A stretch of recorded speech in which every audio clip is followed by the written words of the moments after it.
হচ্ছে বাসার রুমের গেটটাও খুলে নেই, দরজাটা লক। তো ঘুম থেকে উঠেই দেখি গেটের সামনে অনেক বড় একটা সাপ। আসলে গেটটা খুলতেও ভয় লাগতেছে।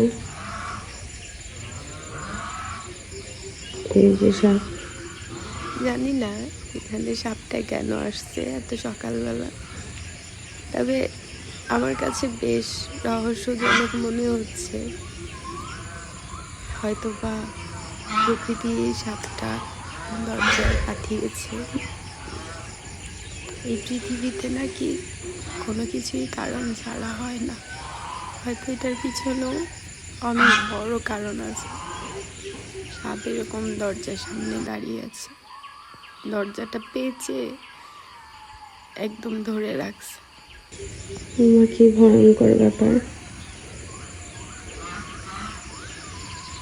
কি করবো এখন জানি না। ঘুম থেকে উঠে সাপ দেখা ভালো কি খারাপ, বা কি কারণে এই সাপটা এরকম দেখলাম, এতদিন কখনোই আমি এভাবে দেখি নাই।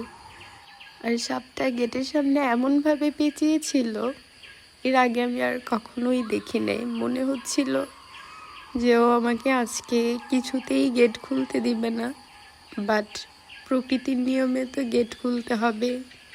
যে যেখানে যাওয়ার সে সেখানে যাবে, কাউকে কি আর ধরে রাখা যায় যদি কেউ থাকতে না চায়।